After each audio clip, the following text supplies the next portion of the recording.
Follow us sa aming bagong channel na Aswang Confessions. Kita-kits, don't forget Aswang Confessions.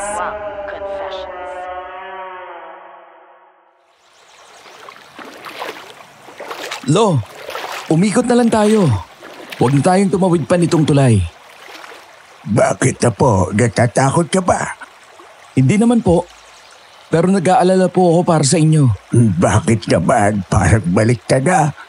Dapat ang matatanda ang nag-aalala sa mas nakababata. Konkreto po itong tulay. Kaya kinapitan na ng lumot. Wala pang hawakan. Kapag bunadulas kayo, diretso kayo sa rumaragasang tubig ng ilog. Apo, lahat tayo ay susuong sa pagsubok sa buhay. Peligroso man ang mga bagay-bagay. May mga pagkakataon na kailangan mo yung harapin. Hindi ka habang buhay na makakaiwas. At kung minsan, kahit gaano ka pa kaingat o di kaya ay ingatan kapag oras mo na. Oras mo na.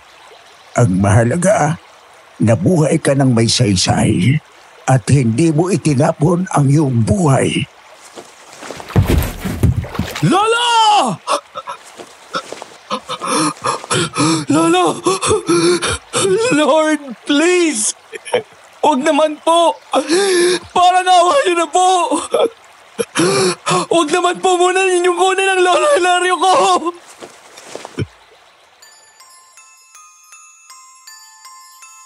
Sinasabi ng matatanda na kapag nakapanaginip ka ng tao na nalulunod, tsak na mamamaalam ito.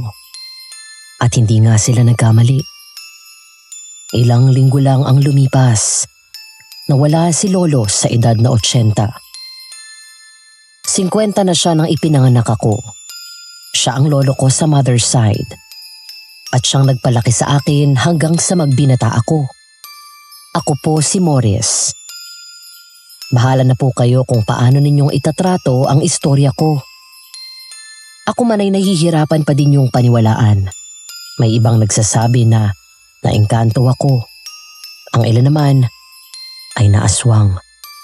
Pero ang karanasan ko noong 2015 ang nagturo sa akin na minsan mga kahinlog mo pa talaga ang magpapahamak sa'yo.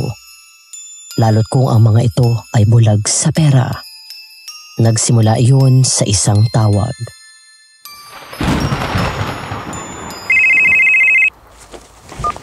Hello? Morris, malapit na ang babang luksa ng papa. Umuwi ka na muna sa probinsya natin sa Martes ang unang araw ng pandasal. May trabaho po ako. Abay, paano kaya yan? Ikaw lang ang wala. Ikaw pa na paborito ni papa. Tito Renan, wala pong paborito si Lolo Hilario. Lahat po kami na magpipinsan ay mahal niya. Pantay-pantay po kaming lahat sa mata ni Lolo. Huwag ka na magpalusot pa. Dumalo ka. Pumunta ka rito. 9 na araw lang naman eh. Sige ka. Baka ugutin nun ng paa mo. Titingnan ko po. Wag mong tignan. Gawin mo. Ang mga pinsan mo nagsipuntahan. Naglimpas sa trabaho. Kaysa nakatambay ka sa Maynila, umuwi ka dito. At nang maging kapaki-pakinabang naman ng oras mo.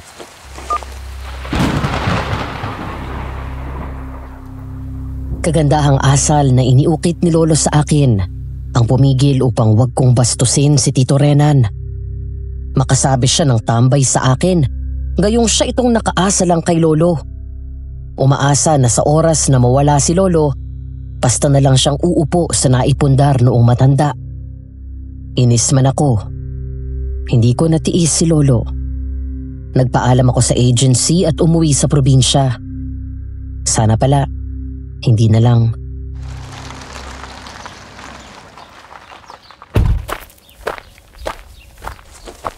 Morris iyo, mabutit nakarating ka. Sakto at may ilang oras pa bago ang unang araw ng padasal. Makakakain ka muna. Mano po, Tita Miriam? Anak ko, wag mo na akong manuwan. Nakakatanda kasi. Beso mo na lang ako. Yun ang ginagawa ng mga sosyal. Heto na naman po siya. Kahit naman hindi kita manuhan, mukha ka pa din namang matanda. Sorry, Polo.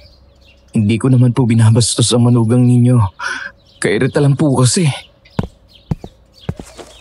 Magpamano ka na dyan. Malaki yan ni Papa, natural. Makalumang paraan ang alam niyan. Buti at gumagalang eh. Siya, sige na nga. Pagpalain ka ng Diyos. Nadagdagan yatang wrinkles ko. Diyan na kayo magtsuhin. Sumunod na kayo sa loob. Oh, kumusta ang biyahe, Morris? Hindi ka ba na-traffic? Hindi naman po. Wala pang masyadong sasakyan dahil madaling araw po ang naging biyahe ko. Ganun ba? Hindi ka pa nakakabili ng kotse hanggang ngayon. Hindi naman mahalaga yun. Napatanong lang ako. O tayo na sa loob. Tama lang ang dating mo. Nasa hapag na ang mga handa. Hindi naman pala mahalaga. Bakit binanggit niyo pa? Ganoon pa din ang lugar na kinalakhan ko. Malaki, maganda at misteryoso. Ngunit iba na rin dahil wala na si Lolo. Tila ba nawala na yun ng sigla. At isa pa, pakiramdam ko ay may kung anong nakalukob doon na nakamasid. Nag-aabang. Papasok kami sa main door ng bahay nang makaramdam ako ng malamig na hangin na parang may ibinubulong. Naramdaman ko na nagsitayuan ang aking mga balahibo. Morris, alis na. Huwag ka nang tumuloy. Lo? May sinasabi ka ba, Morris? Wala po. Parang narinig ko lang kasi si Lolo. Sa tingin ko ay natutuwa yung kasi umuwi ka. Hindi nga eh. Mukhang nagbababala si Lolo. Ano kayang balak ng mga to? Pagpasok namin sa bahay, sinalubong ako ng malawak na sala. Marami ng tao at may mahabang mesa na puno ng mga handa. Nagkakagulo sila sa isang putahe. Ang igado, hindi nila pansin ang mahinang paglangit-ngit ng kahoy na sahig o ang panakana-kana amoy ng luom na basang kahoy. Bakas sa mga dingdingang natuyong tulo ng ulan na pilit tinakpan ng mga obra ng kung sino. Ay, eto na siya Pamangkin namin yan, anak ni Olive. Kamukhang kamukha yan ang biyanan kong lalaki. Obviously. Hello po. Kumain ka na muna, Morris. Ito ang plato. Tikman mo yung igado. Sadyang in-order yan ng tiyahin mo. Kita mo naman, pinagkakaguluhan. Ayoko ng igado. Inihaw na atay okay pa ako. Diyos me naman. Kinakabag ako sa putahin nito eh. Sige po. At tama nga ako. Daig ko pa ang kumain ng kamote, Madam Venus. Naging musical instrument ang aking behind. Nakakahiya.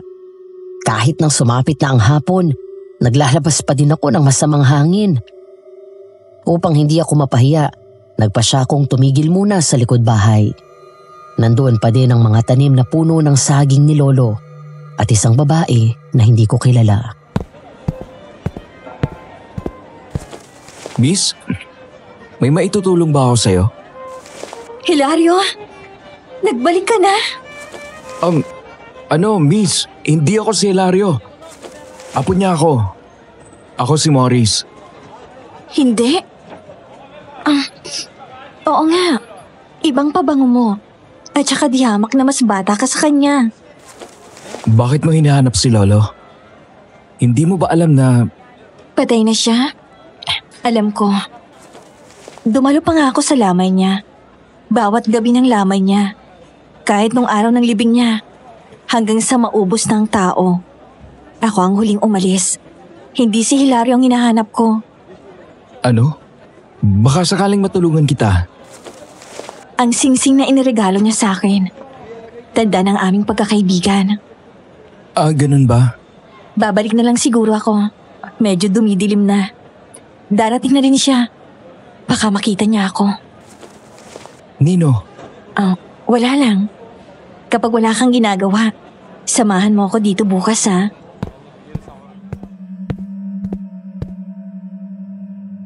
Kinagabihan lalong bumaha ng tao. Paano naman kasi ay pista ng aming lugar tumama ang unang araw ng padasal para sa babang luksa ni Lolo. Binanggit ko kay Tito Rena ng tungkol sa babae na nakita ko, pati na ang tungkol sa hinahanap niya na singsing. Kapansin-pansin na nag-iba ang galaw ni Tito Renan. Parang namutla din siya. Aksidente din niyang nabitawan ang kutsara niya na gamit. may nakita po akong babae doon sa may sagingan kanina. Babae? Maganda ba? Tipo mo? Maganda po, pero hindi ko masabi na tipo ko. Mahaba po ang buhok niya. Hanggang likod. Balingkinitan at may kaputian. Napagkamalan nga po ako na si Lolo Hilario. Ano daw ang pakay doon sa likod bahay? May hinahanap daw siyang singsing. Bigay daw po ni Lolo Hilario. Tanda daw ng pagkakaibigan nila. Ano ba naman, Renan? Hindi ka na bata para makapaglaglag ka pa ng kubyertos. Kay dami nang ang bisita, dalagdagan mo pa? Ikuha mo na lang ako ng bago, Miriam. Tapos Morris, nasabi ba sa'yo kung anong pangalan niya? Hindi nga po Pero napansin ko po na parang medyo hirap siyang maglakad. Parang kaladkad po ang paa at hindi tinitiklop ang tuhod. May kilala po ba kayong ganon? Wala. Akala ko kakilala ko ang nakita mo sa sagingan. Pero ganyang sabi mo nga may matigas na tuhod. Wala akong kakilalang ganoon.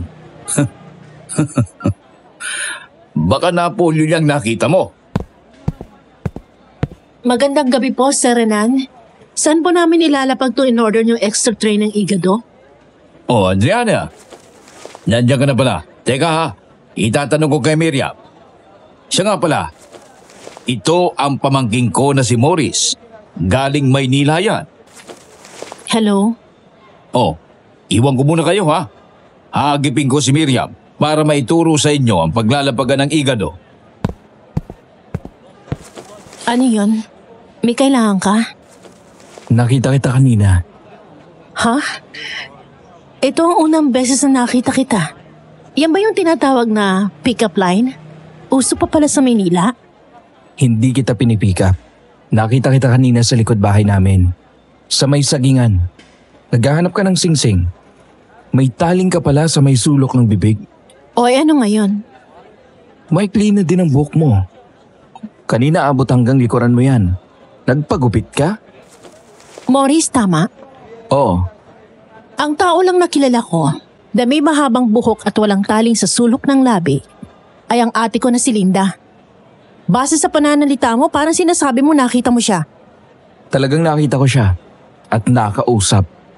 Naghahanap pa nga siya ng singsing. Sira ulo ka kung ganun. Binabawi ko nang sinabi ko na nang pipick up ka. Isa kang baliw. Magpatingin ka na sa espesyalista. Nandito ka na pala, Adriana. Nasaan ang igado na order ko sa'yo? Nasa may bukana po. Siya, tayo na. Ituturo ko sa inyo kung saan nyo ilalapag. Patok na patok ang igado nyo Mabuti naman po kung ganon. Ang usapan natin Siyam na araw. Opo. Makakaasa po kayo. Hindi ko maintindihan noon kung anong lihim noong igado at pinagkakaguluhan. Hindi ko din maunawaan kung bakit labis ang pagkairita ni Adriana nang banggitin ko ang babae na nakita ko. Maganda si Adriana, Madam Venus. Attracted ako sa kanya, pero hindi po pamimake up ang katotohanan na magkamukha sila noong babae na nakita ko na may matigas na tuhod. Nang sumunod na araw, muli kong nakita ang babae. Nandito ka ulit? Morris, nandito ka din? Oo. Hinahanap ko ang bigay sa akin ng kaibigan ko. Ikaw po ba si Linda? Binanggit mo kay Adriana na nagkita tayo dito? Kung ganun ay magkakilala kayo ni Adriana. Kapatid ko siya na mas bata sa akin. Magkamukha kami, ano? Oo, napagkamalan ko pa nga na ikaw siya. Nagalit tuloy. Pinansin mo ang taling niya? Ikinumpara lang. Huwag mo nang uulitin yon. Ayaw niya na napapansin yon. Sabi kasi sa matandang paniwala, kapag may taling sa bibig, madaldal. Mukhang hindi naman. Kaya nga, di ba?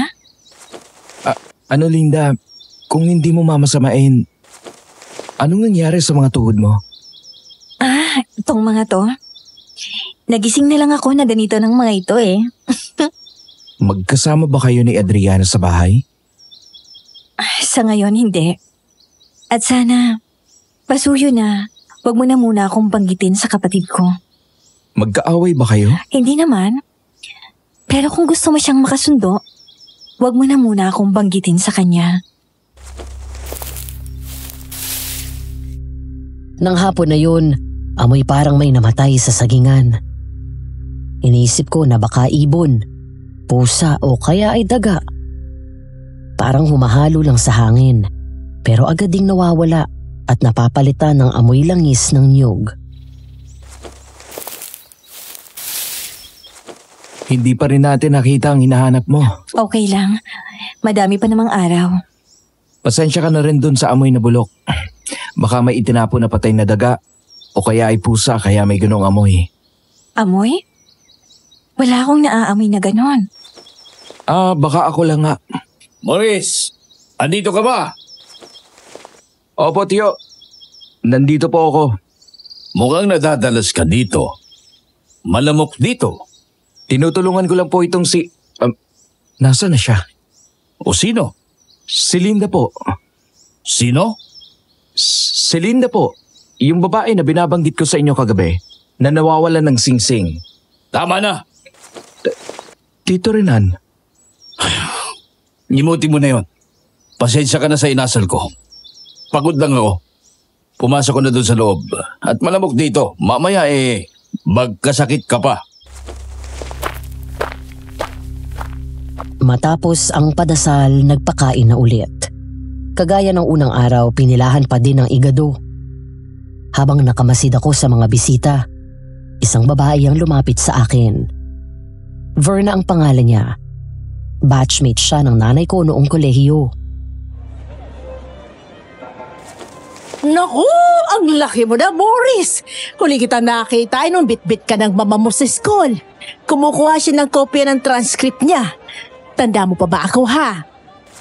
Hindi na po masyado. Batchmate ako ng mama mo nung college.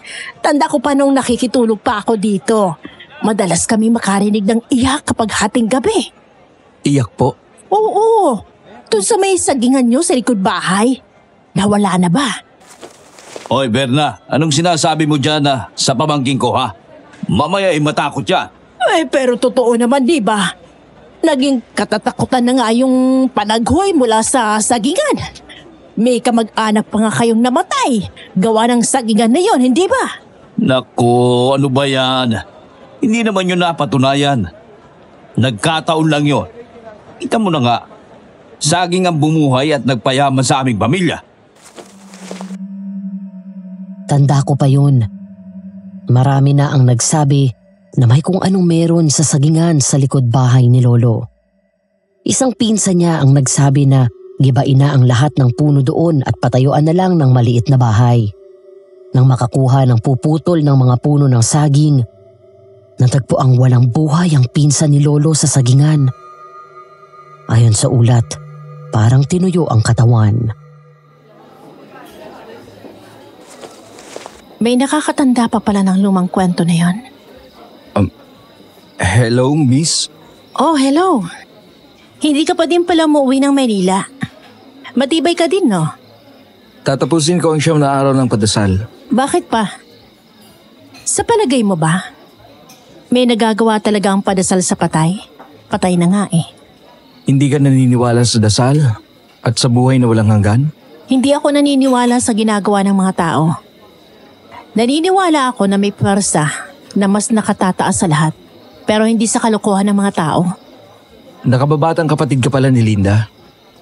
May nagsabi sa'yo. Kung sabihin ko ba na si Linda mismo ang nagsabi sa akin, maniniwala ka? Sa pagkakataong ito, oo.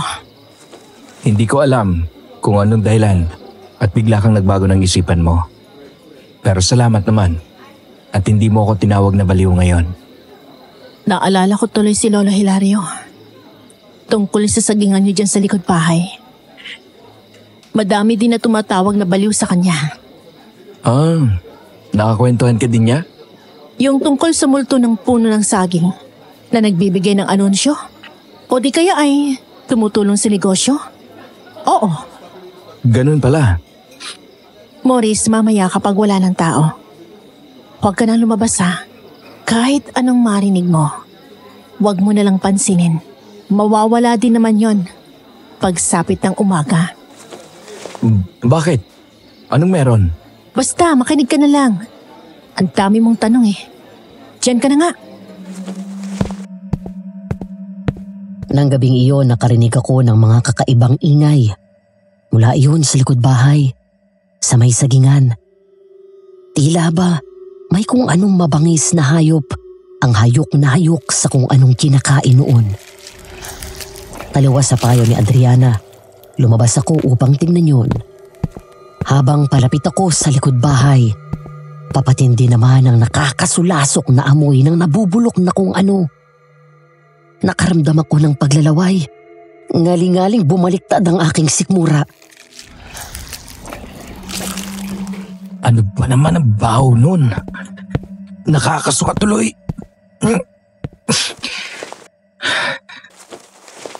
Aswang! Panginoon ko! Aswang! May aswang! May aswang! Nawalan ako ng malay. Swerteng hindi ako nilapa noong aswang. Sadya naman po kasing talagang nakakatakot ang anyo noon, Madam Venus. May dalawa yung malalaking pangil sa harap ng bibig. Malaki na parang holen na 10 piso isa ang mga mata. Malaki ang tiyan at may mga binti at paa na maninipis pero may matatalas na kuko. Halika dito! Hindi! Maawa ka sa akin! Parang awa mo na! Tama na! Huli ka na!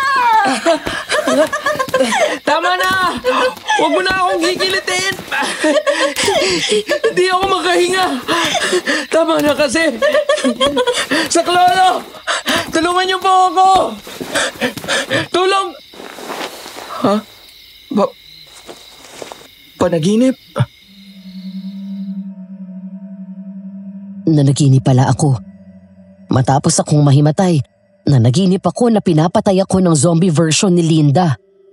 Ang weird noon. Pero ang nakakatakot sa akin doon ay pwedeng makamatay ang kiliti at tawa.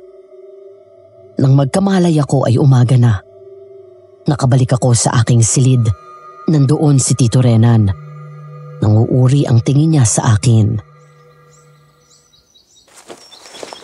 Gising ka na ba? Mukhang masaya ang napapanaginipan mo ah. Hindi ho. Nanaginip po ako na pinapatay ako sa kiliti ng humahabol sa akin. At least namatay ka na masaya. Bihira ang ganon. May iba ang gusto lang mamatay sa pagtulog. Ikaw ay hinigitan pa, mamatay sa tawa. Ayos ka din ah. Tito Renan. Binigyan mo kami ng nerbiyos. Abay akala namin namatay ka na. Sukat makita ka namin na nakahandusay sa sahig. Bukas pa ang pinto ng likuran ng bahay. Tito Renan, nakakita po ako ng aswang kagabi. Aswang? Dito sa probinsya natin? Kung ang kapis nga hindi pa napapatunayan na may aswang Kahit pa ang bintang ay kuta ng mga aswang ang lugar na yon. Ano at nakakakita ka ng aswang? Anong itsura ng mga nakita mo? Payat na korkobado. Manilaw-nilaw na abuhin ang balat. Mabaho. Amoy nabubulok na laman. Mahaba po ang tenga na laylay hanggang balikat. May malaking mata na singlaki ng 10 piso na holen. At walang puti. Walang puti? Kulay itim ang buong mata. Tila ba nilalamon ka ng madilim na balon na hindi nasisinaga ng liwanag ng araw. nang mapatitig po ako sa mata nung aswang, ay iba yung kilabot po ang bumalot sa aking katawan. Nagdudurog ka ba? Hindi po.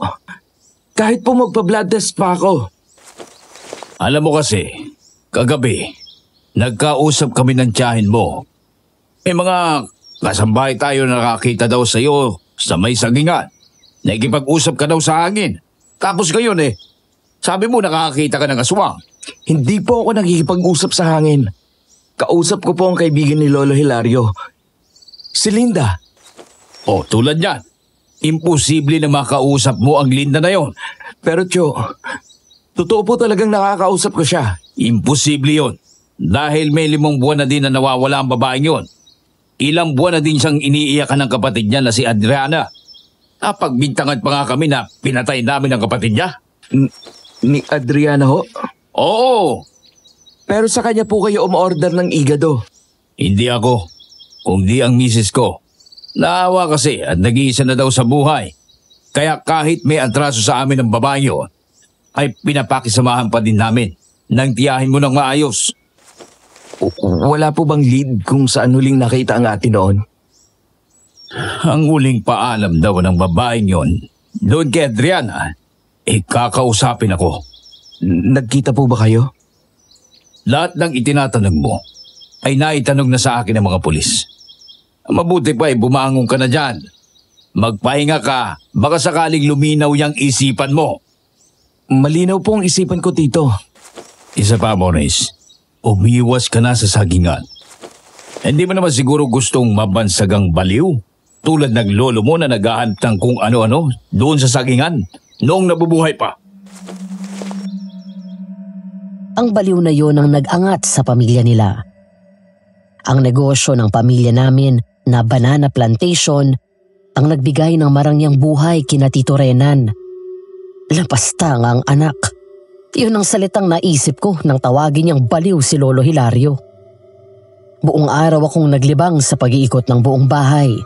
Naghaalis ako ng init ng ulo. Nang magawi ako sa lamesang kamagong ni Lolo, naalala ko na may lihim siyang taguan doon. Ang alam ko, may secret compartment si Lolo dito Ayun. Sabi ko na matatandaan kita. Kita mo? Nandito ka pa din, natalaan ka ni Lolo. Eto. Tanda ko to. Nang minsan ako na umuwi kay Lolo, napansin ko na nadadala siya sa sagingan tuwing hapon. Kinakatok-katok niya ang mga katawan ng puno ng saging. Minsan ko siyang tinanong tungkol doon. Anong ginagawa niyo, Lo? Hinahanap ko ang aking kaibigan. Kaibigan? Umina kasi ang ating negosyo. Nag-aalala ako na baka tuluyan yung malugi. Dito po siya nakatira sa sagingan sa likod ng bahay niyo? Oo, dito nga. Anong masasabi mo? Lolo, niloloko niyo ako Hindi. Tamo, kapag nagkita kami, biglang yayabong ulit ang negosyo natin. Lihim lang natin ito, ha? Maurice, nandito ka ba? Opo, Tita Miriam. Labas ka na muna. Ipakikilala kita sa mga bisita na dadalo sa padasal ngayon. Sige po, lalabas na ako.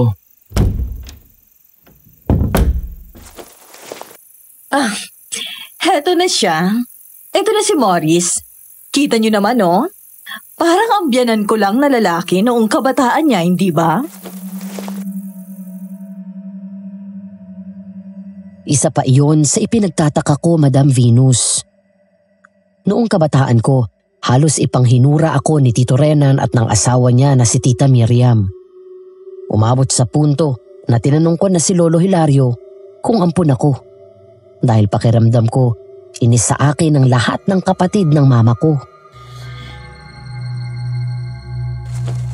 Oh, bakit mo sagot ang mukha ng apo ko? Ayaw mo bang kasamang matulog si Lolo? Iba na talaga kapag malaki na, no? pagbigyan mo na ako. Minsan ka lang naman umuwi dito. Hindi naman sa ganun, Lo. Kahit pa mag-50 ako, gugustuhin ko pa din na makasama kayo pagtulog. Anong dahilan kung ganon?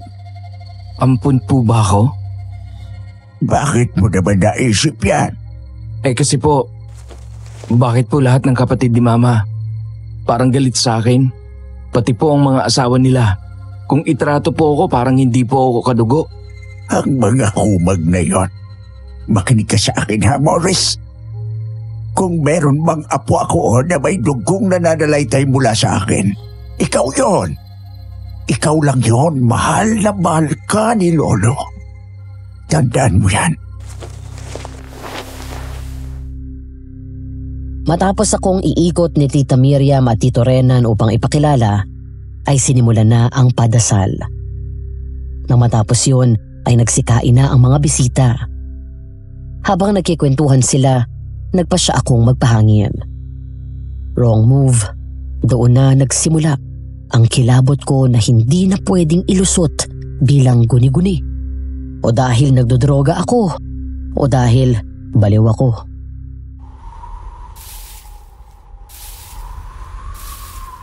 Iba talagang hangin ng probinsya. Ano kayang nakain ng mga yon at nag-aalulong? Nakakakilabot naman.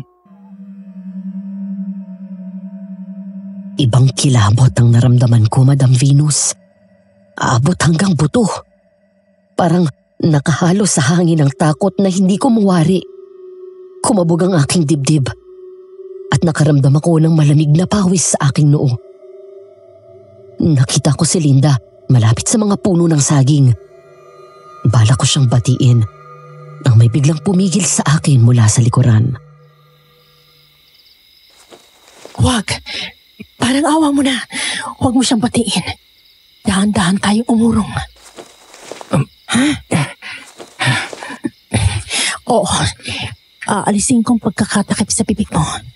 Basta huwag ka maingay ha. Ipaliliwanag ko sa iyong lahat. Basta lumayo na lang muna tayo. Ayan, nandito na tayo sa silbing opisina ni Lolo. Pwede bang magpaliwanag ka? Bakit ayaw mo akong pabatiin sa ate mo?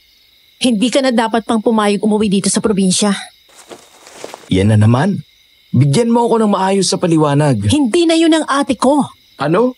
Hindi mo ba napansin? Iba ang kulay ng balat niya. May kakaibang amoy din na nagmumula sa kanya. Ano bang pinagsasasabi mo? Matagal ko nang alam na patay na ang ate ko. Kaya galit na galit ako sa'yo. Nang sabihin mong nakita mo siya at nakausap pa. Sinasabi mo ba na multo ang nakausap ko? Hindi. Kung hindi isang patay. Mali, isang pinatay na naghahanap ng hustisya. Mali, isang pinatay na gustong magiganti. Zombie? Pwedeng ganon. Pero hindi. Naging isang aswang ang malanhig ang ate Linda ko.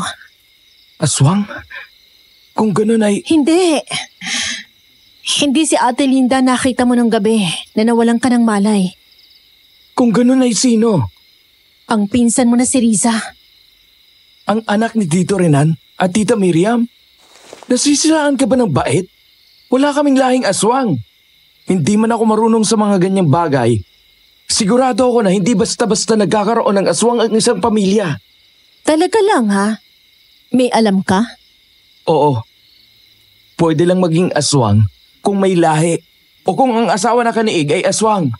Maaari ding maging aswang kung mapasahan ng mutya o kaya ay makakain ng may laway ng aswang o kung isumpa o sadyang ialay. Pero walang satanista sa amin para gawin yon. Kita mo nga panay padasal. Ang pagiging madasalin ba o reliyosa ay tanda ng paniniwala sa kung sino man ang dinadasalan? Mag-isip ka nga.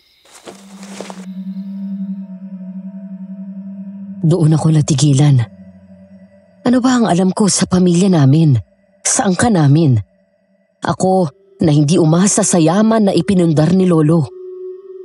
Ginusto ko na makagawa ako ng pangalan na magbibigay dagdag na karangalan sa aming pamilya. Ako na kahit kailan ay parang estranghero sa sarili naming angkan. Naisip ko sa punto na yon na baka ampun nga lang ako. Kaya si Lolo lang ang nagmamahal sa akin at ang aking mga magulang. Hindi ko na alam. Hindi kaya si Lolo Hilario ang satanista? Ha? Bakit mo naman naisip yan?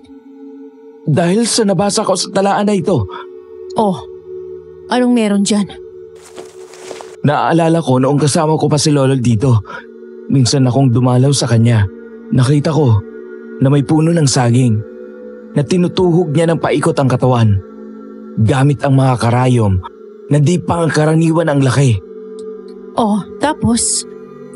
May lubid na pula siyang isinuot ng paikot sa lahat ng mga karayom. Tapos ang buong haba ng lubid ay ipinaabot niya sa kwarto niya. Tapos itinali niya ang dulo nun sa paa niya. Matapos niyang maitali ang pulang lubid sa kanyang paa, binilinan niya ako na huwag pupunta sa kanyang silid, anuman ang marinig ko. Naalala ko pa yun ng malinaw.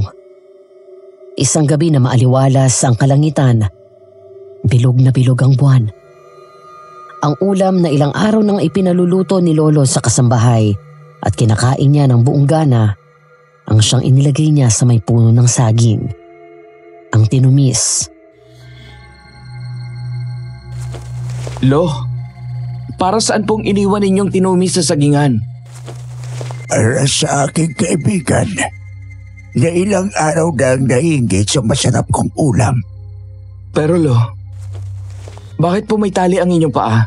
Para saan po yan? Para malaman ng aking kaibigan kung saan ako pupuntahan. Ang mabuti pa, pupunta ka na sa iyong kwarto. Bukas na tayo magkita. Basta ang biling ko sa iyo, ha?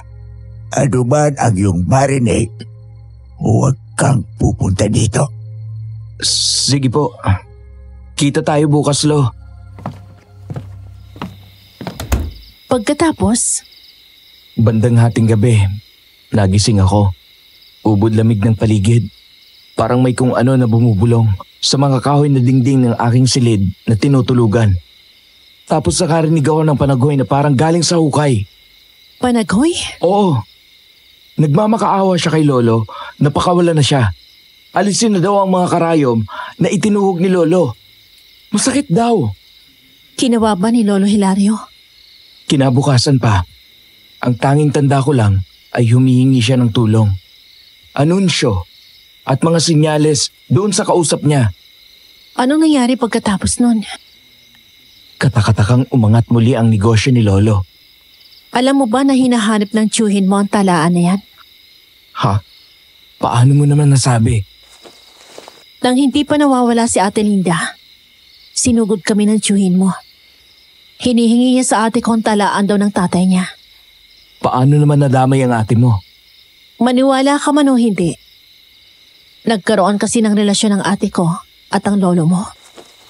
Hindi nga. Si Lolo papatol sa... Ilang taon na ba ang ate mo? 35. Apo na niya ang ate mo. Alam ko. Pero wala namang sexual na nangyari sa kanila. Naging sobrang lapit lang sila sa isa't isa. Nagbigay pa nga ng singsing ang lolo mo sa ate ko eh. Ang singsing na hinahanap niya? Nang gabing yun, kinausap ako ni Tito Renan. Napansin pala niya na ilang beses akong nagpabalik-balik sa opisina ni Lolo. Tinanong niya ako kung may alam ba ako sa talaan ni Lolo. Itinanggi ko yun. Ngunit ibinahagi ko sa kanya ang alam ko tungkol sa multo ng puno ng saging. Pagkabanggit ko noon ay umamin na si Tito Renan sa akin. Bumababa ang kita ng negosyo. Ang totoo kasi niyan, Morris, ikaw na ang huling pag-asa namin. Umasa ako na baka alam mo kung saan itinago ni Papa ang talaan. O baka naibigay niya sa iyo. Bumababa ang kita ng plantasyon. Malawak naman po ang taniman natin ng saging sa Davao. Yun nga ang problema. Para tayong nasalot. Nagkakasakit ang mga pananim doon. Tanging ang mga tanim natin sa likod ng bahay Kastila na ito ang nananatili na malusog at hitik sa bunga. Ngunit sana abot ang bunga ng iilang puno. Sana nga po ay makatulong ako. Pero hindi ko po alam ang tungkol sa talaan. Ang tanging alam ko lang po ay kung anong sinabi ko sa inyo. Kung bakit naman kasi, hindi ako ipinakilala ni Papa sa mga koneksyon niya. Di sana may mauutangan para sa dagdag puhunan. Diyan ka magaling na hindi ka magsikap. Puro ka asa sa anino ni Lolo Hilario. Ano kaya kung gamitin niyo po muna ang ipon ninyo? Mababawi din naman po yun kapag kumita na ulit ang plantasyon. Anong ipon ang pinagsasabi mo? Wala ako noon. Ang ipon ko ay ang minana ko kay Papa. Natural na nagamit ko din yon sa aking personal na pangangailangan. Inasahan ko na ang ganong sitwasyon, lalo at si Tito Rena nang nakialam sa naiwan ni Lolo. Pero ang marinig ko yun sa mismong bibig niya, tunay na nakakapanlambot. Sa ika-4 na araw ng padasal, isang matalik na kaibigan ni Lolo ang dumating, si Francisco.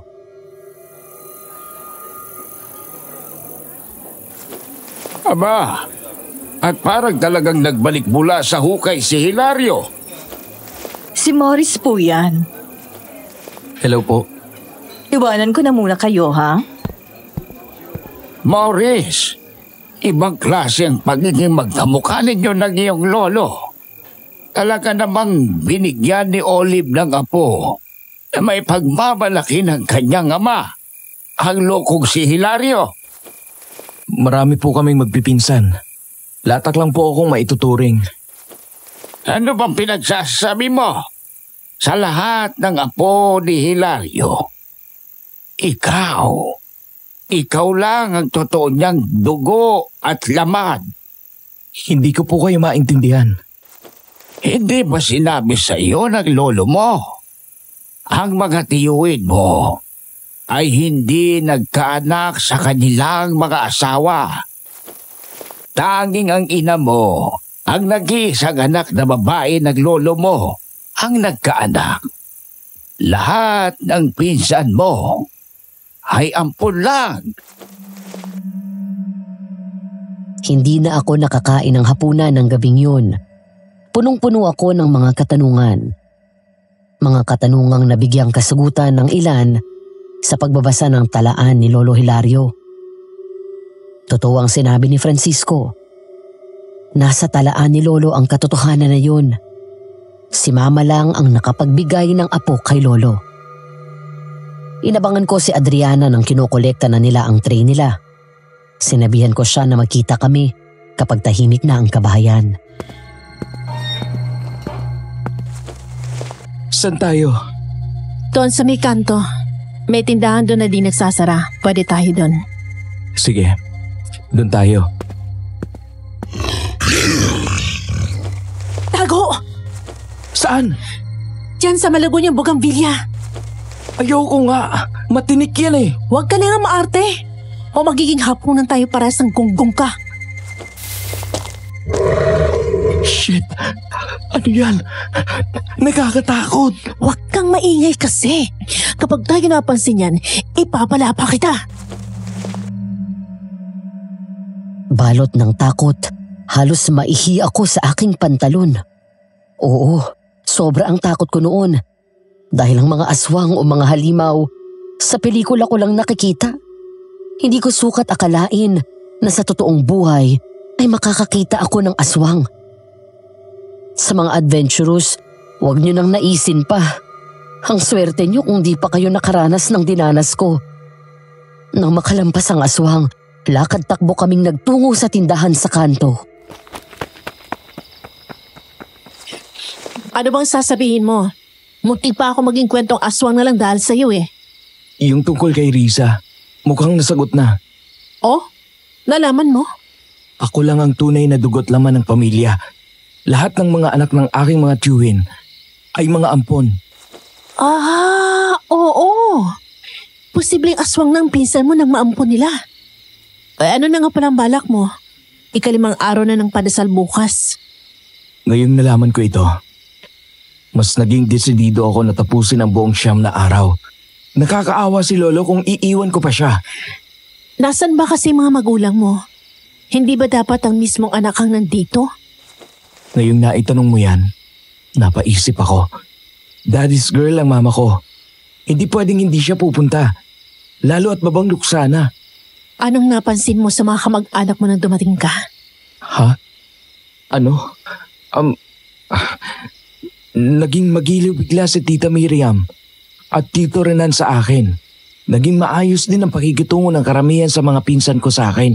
Maging ang ibang kapatid ni Mama ay naging maayos ang trato sa akin. Sabi mo, napansin mo din na palaging binabanggit na kamukha mo ang lolo mo.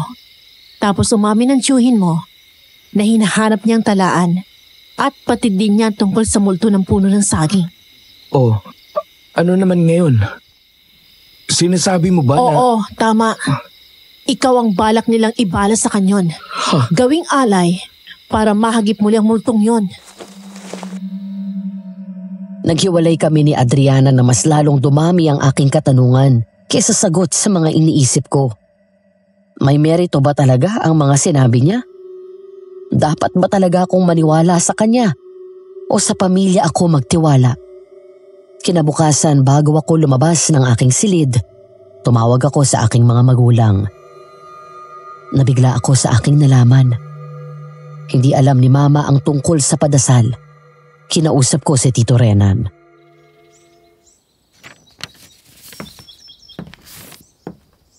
Tito Renan, pwede ko ba kayong makausap? Sige ba? Tinawagan ko po si Mama sa Taiwan. Sabi niya, hindi niyo daw siya sinabihan. Nako, nakalimutan ko na. Abala kasi ako sa pag-asikaso ng padasal at isa pa, inaasahan ko na tatawagan mo naman ang mama mo. Ay, hindi mo din pala siya naalala. Bakit? Sinong hindi natawagan? Ay, sino pa? Eh, di ang daddy's girl na si Olive. Hindi mo tinawagan ang mama mo? Dapat ikaw ang gumagawa nun. Busy na kami ng tito mo sa pag-aasikaso dito. Oo, Madam Venus. Nabaliktad pa nga ako. Pero hindi na lang ako kumibo. Sabi din kasi ni Mama, representative na lang niya ako. Patay mali siya na lang akong humingi ng huwad na paumanhin sa aking tiyuhin. At ginugol ko ang aking oras sa pagbabasa ng talaan ni Lolo.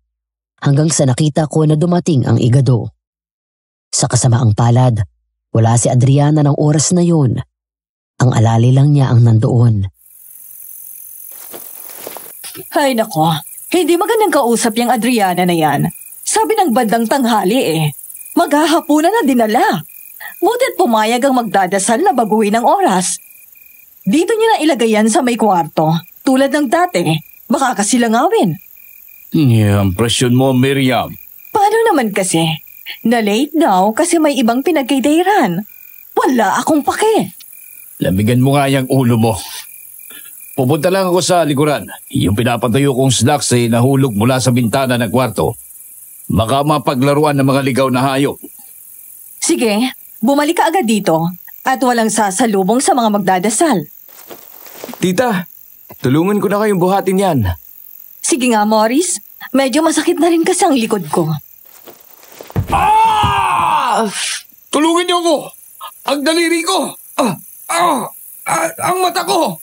Ang mata ko! Ospital! Dalhin niyo ako sa ospital!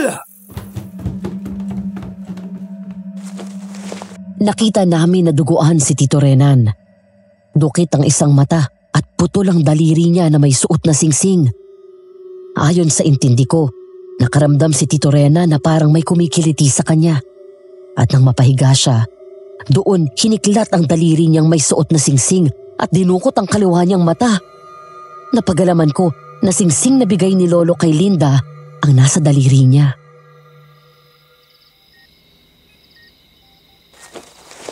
Hindi pa daw natin yan makakausap. Tinurukan siya ng pampakalma. Mabuti pang umuwi na tayo. At hayaan ang mga nurse. May padasal tayo na dapat asikasuhin. Magiging okay lang po ba si Tito? Abay, malay ko. Kung hindi siya maging okay, Wala akong choice kung hindi iwan siya. Tita, At bakit? Kumontra ka man ay gagawin ko pa din.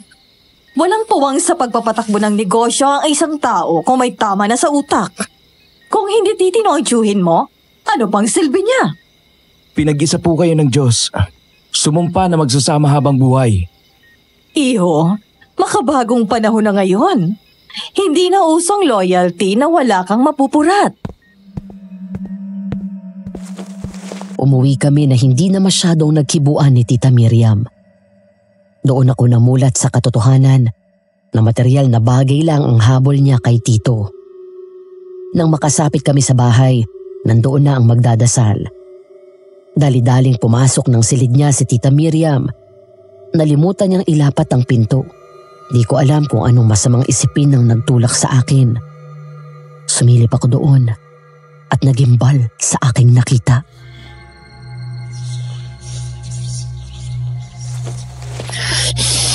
Masusuka yata ako. Ano ginagawa mo dito? Nakikisilip. Maniningil sana ako pero parang wag na lang. Ano ginagawa niya doon? Ano pa? Eh di naghugas ng tulya niya sa tabo. Tapos ang pinaghugasan niya, inihahalo niya sa igado. Grabe! Parang lalabas na ang kinain ko. Bakit niya ginagawa yon? Hima yun. Gayong mo sa pagkain para balik-balikan. Manhid ako sa pagkabigla, Madam Venus. Anong uri ba ng angka nang meron kami?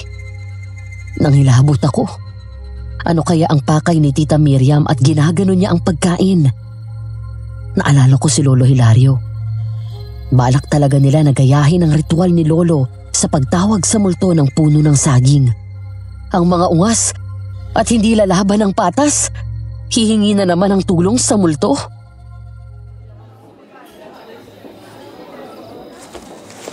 Mag-iingat ka ngayong gabi.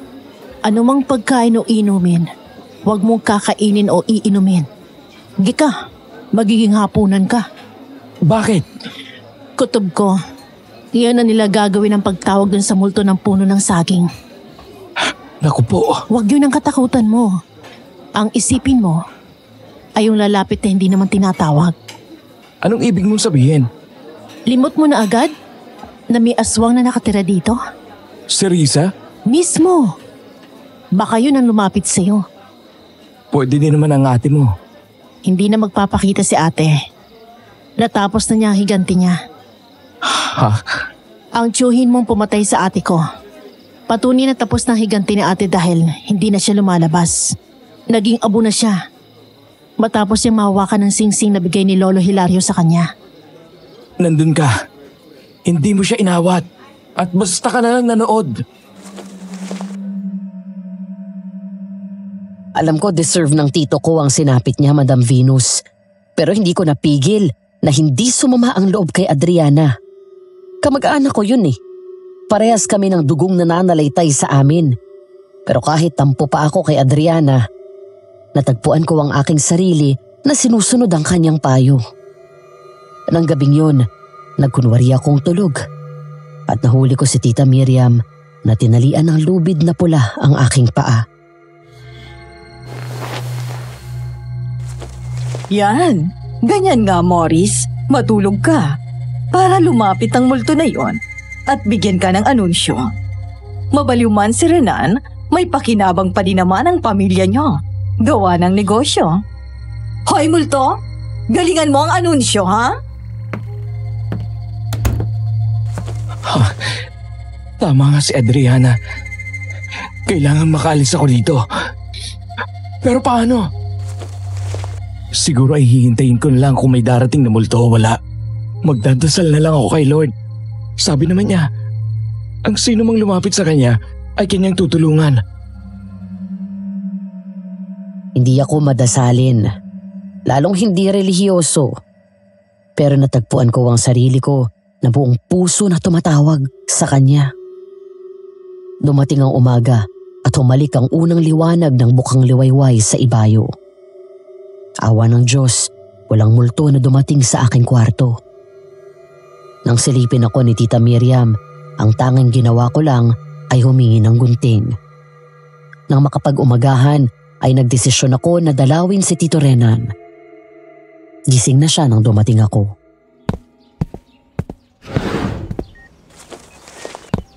Nandito ka.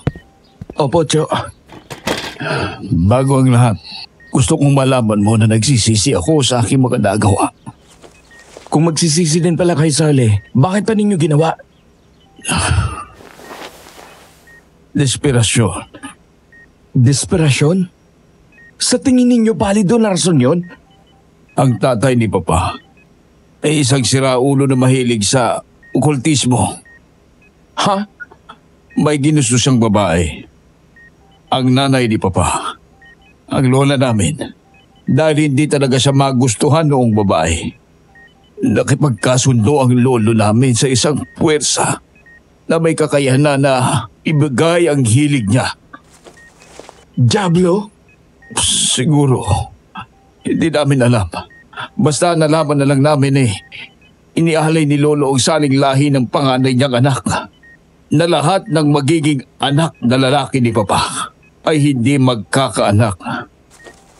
Tanging ang babaeng anak lang ang maililigtas. Bakit si Lolo pa?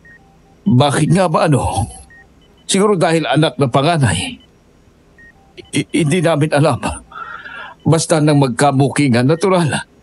Sumama ang loob namin sa mama mo. Bakit siya pa? Kung sino pa ang babae? Nanlaki ang ulo ko. Anong uri ba ng pamilya ang pinanggalingan ko?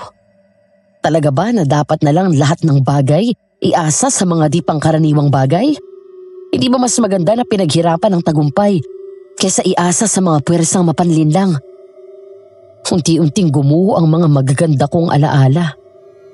Ang respeto at paghanga napalitan ng lungkot at pagtataka. Ito ba talaga ang dugo na nananalaytay sa ugat ko? Pero bakit po ninyo pinaslang ang ate ni Adriana? Aksidente ang lahat. Aksidente? Nakapatay po kayo.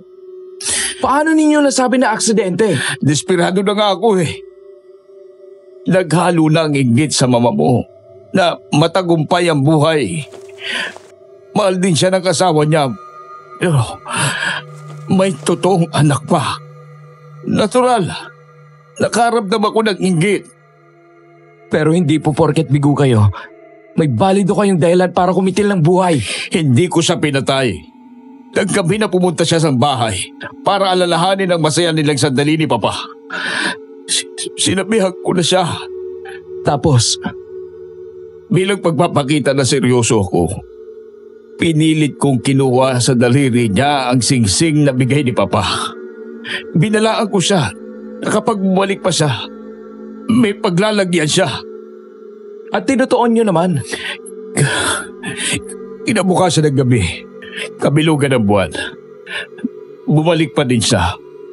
Sa kasamaang palad, inabot siya ni Risa at ni Lapa. Nagtigilan siya ng anak ko. Naghihingalo na siya. Diyos ko, patatawarin. Sa takot ko na may makaalam sa pagkatao ni Risa, ibinaon namin si Linda sa sangingan. Sumuko na kayo sa otoridad, Dio. Wala na din naman po kayong babalikang pamilya. Ayaw ni Tita Miriam ng lalaking walang silbi. Alam ko. Narinig ko lahat ng sinabi niya. Plano ko na din naman na magpakulong na. Wala din nasa isay ang buhay ko. Meron yan, Tito Renan. Habang buhay kayo at tumihinga, may pag-asa. Umuwi ako sa bahay ni Lolo. Nakatulong lang ang naghihintay sa akin. Matapos akong makakain, nagpa siya akong magpahinga. Na dumiretso sa mahabang tulog. Nagising ako na gabi na. Nagsisipag-alisa na ang mga bisita at taga-dasal. Nakiramdam ako, wala ng tao. Nang biglang nakarinig ako ng isang makapanindig palahibong panaghoy. Lumabas ako mula sa aking kwarto. Pagsapit ko sa may kusina, isang aswang ang inabutan ko na nanginginain ng kung anong hilaw na nasa mesa.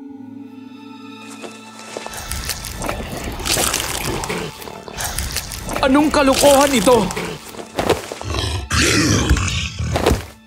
Layuan mo ko, aswang ka! Mabigat, mabaho, malansa.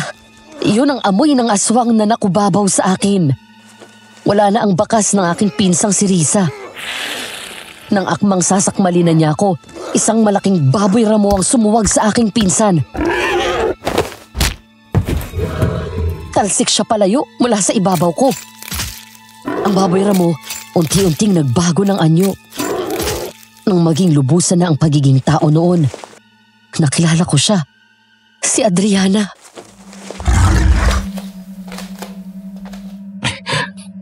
Aswang ka? Half lang naman. Kung ganun ay paano ka nakakapagluto ng igado? Hindi ako nagluluto. Kung hindi ang lagi kong kasama na pinsan ko. Nagkunwari kang nagluluto para makalapit sa tiyuhin at tiyahin ko? Oo. Magkikwentuhan na lang ba tayo dito o aalis ka't sasama sa akin? Hindi habang buhay na hindi kikulos yung pinsan mo. Sasama ako sa'yo. Tumayo ka na dyan.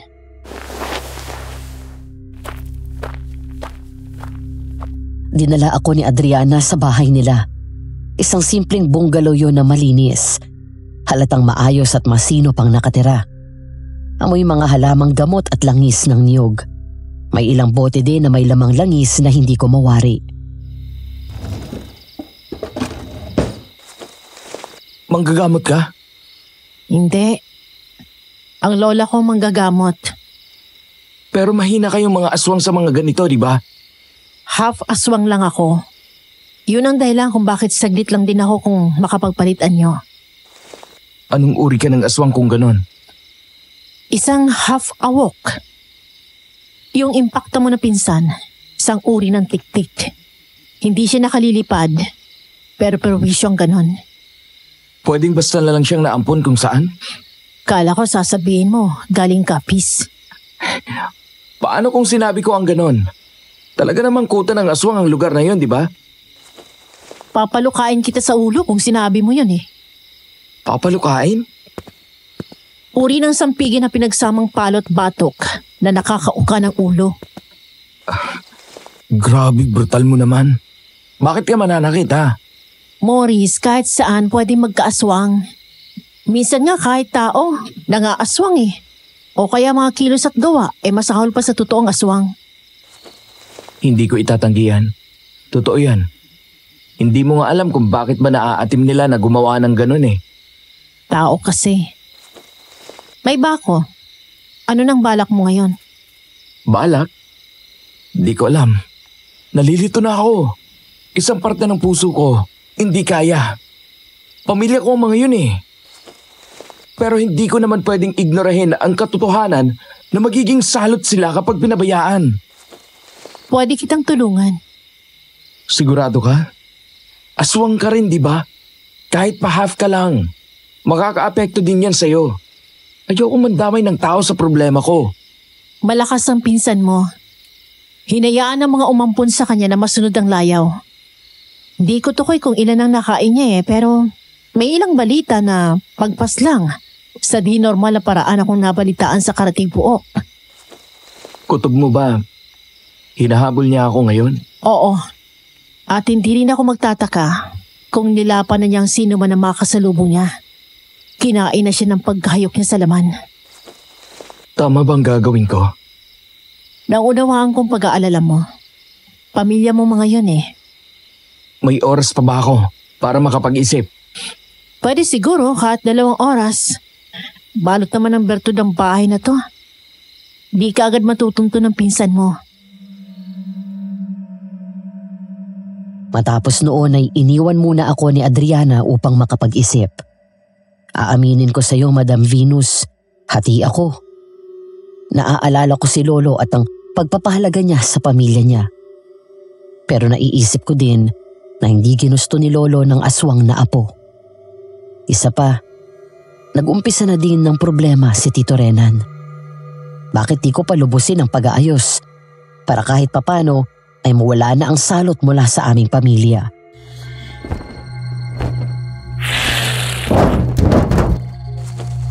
Pasensya ka na.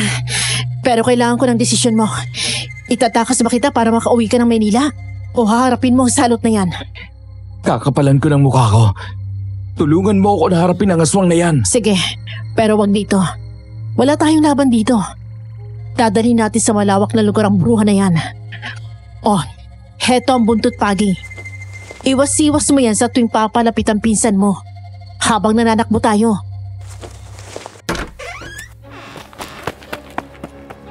Dumadagundong na dibdib, nanginginig na tuhod, nalalaking ulo.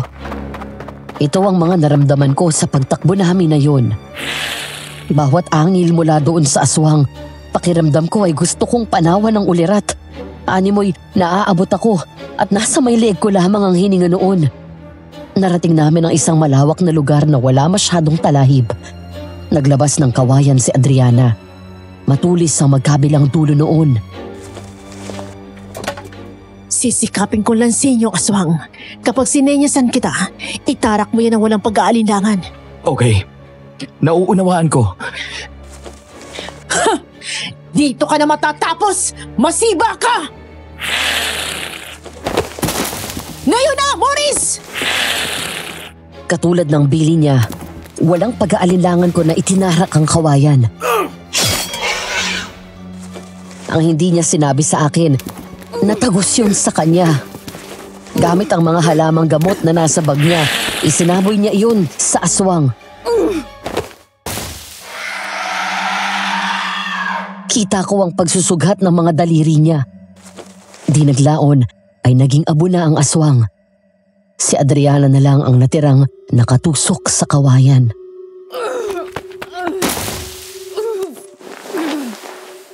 Bakit hindi mo sinabi na damay ka? Yun naman talaga ang plano eh. Madami na ako.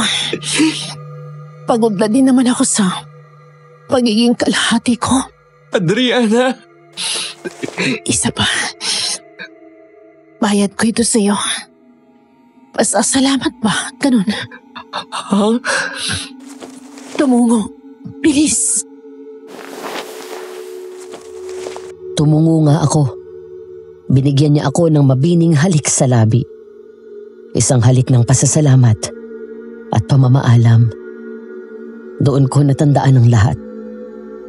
Nasugatan ako sa isang kawayan. Nandoon si Adriana. Dahil hindi naghihilom ang sugat sa kawayan, isinubo niya ang aking daliri at nagbagong anyo siya. Iyon ang unang beses na nakita ko ang anyong aswang niya. Tanda mo na. Oo. Nilabasan ka ng pangil na malalaki. Naging ilong ng baboy ang ilong mo. Nagkabalahibo ka ng itim sa mukha. Tapos, si Lolo Hilario. Panay ang sabi na baka lagnatin ka. Pero hindi ako takot sa'yo noon. Ang sinabi ko pa nga, ang cute mo. Oo, cute. Hindi ka natakot sa akin. Salamat ha. Dahil sa'yo, hindi ko masyadong minasama ang pagiging ganito ko. Salamat sa lahat ng tulong mo. Mahal kita, Morris. Kahit aswang lang ako, natutunan ko kung ano ang pagmamahal. Gawa mo.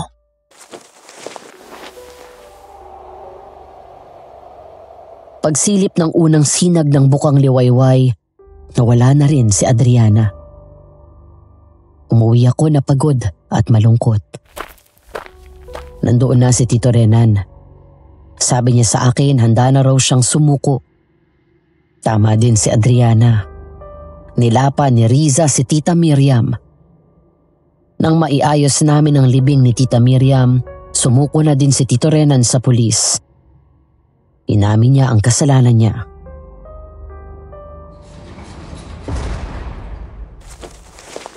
Nakakulong man ako. Masaya na din akong malaman na namatay ang mga salot aswang. Si Riza lang naman ang salot. Hinayaan niyo kasi. Pare-parehas din ang mga yan. Mga salot ng lipunan. Parang mga nagdodroga lang. Hindi po, tiyo. Minsan, ang mga ganid na nagpabulag sa pansarili nilang kagustuhan ang tunay na salot. Ganun ba? Nakakatakot nga po eh. May mga tao na mas masahol pa sa aswang ang pagkahalimaw. Matapos noon umuwi na ako sa Maynila. Buti na lang mabait ang aming modeling agency. Kinuha pa rin nila ako as a local model. Kaya tuloy ako sa pagmomodelo sa mga brochure at splash ads. Nang makaipon ako, ay nagtayo ako ng isang food business. Noong una akala ko hindi papatok, pero nung nag-pandemic, nag-boom iyon. Maaaring nasa Taiwan na ako, Madam Venus, sa oras na mabasa mo ang liham ko. Umuuwi-uwi na lang ako sa Pilipinas para i-monitor ang aking small business. Tuluyan ang nalugi ang negosyo na ipinundar ni Lolo. Pero balita ko, pinasok na din ng ibang tito ko ang textile business. Naalala ko pa din minsan si Adriana at ang mga pangyayari noong 2015. Pero ang realisasyon na napulot ko, nakaukit na sa puso at isipan ko. Minsan kahit pa kadugo mo o kahit pa pamilya mo, may mga lihim pa rin sila na hindi mo nalalaman. Hanggang dito na lamang po, Madam Venus. Nawa ay kapulutan ng aral ang aking istorya. More power po sa channel nyo at sa buong team. Patuloy na lumalaban sa hamon ng buhay. Morris.